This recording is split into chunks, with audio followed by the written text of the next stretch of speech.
മത്സ്യത്തൊഴിലാളികളുടെ ഈ സമരം അവർക്ക് വേണ്ടിയും നമ്മുടെ നാടിൻ്റെ പ്രകൃതിക്കും കടലിനും വേണ്ടി നടത്തപ്പെടുന്ന സമരം അന്യായമാണെന്ന് ആർക്കും പറയാൻ കഴിയില്ല.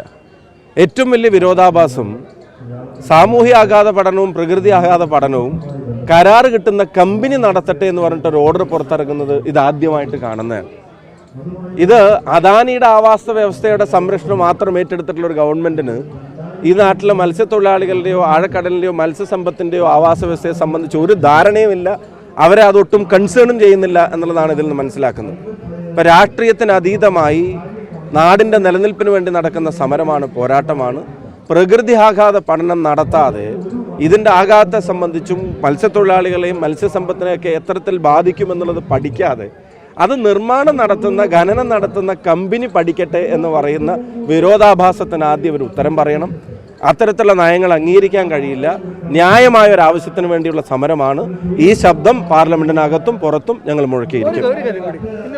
വേണുഗോപാൽ പറഞ്ഞിരിക്കുന്നത് കാരണം മുഖ്യമന്ത്രിയും നിർമ്മല സീതാരാമന്റെ കൂടിക്കാഴ്ച ട്രംപ് മോദി കൂടിക്കാഴ്ച പോലെ ആവരുത് എന്നവർ. അപ്പോൾ താങ്കളുടെ അഭിപ്രായം എന്താ? ഇതൊരു PR എക്സൈസ് ആണോ? അത് ഇനിയിപ്പം അവസാനത്തെ ലാപ്പും കഴിയേണ്ട സമയമായി.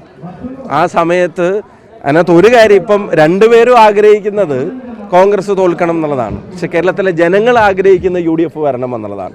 ആ ജനങ്ങളുടെ ആഗ്രഹം ഓരോ ദിനം ചെല്ലും തോറും അത് ഡീപ്പായിക്കൊണ്ടിരിക്കുകയാണ്. ജനകീയ പ്രശ്നങ്ങളോട് രണ്ട് ഗവൺമെൻറ്റുകൾ കാണിക്കുന്ന സമീപനം ഇപ്പോൾ ഒന്നും വേണ്ട.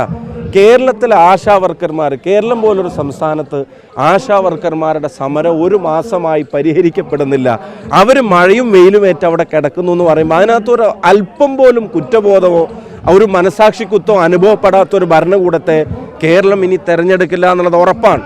അപ്പോൾ അതിൽ നിന്നൊക്കെ ശ്രദ്ധ തിരിക്കാൻ വേണ്ടി നടത്തുന്ന ഒരു എക്സസൈസ് മാത്രമാണ്.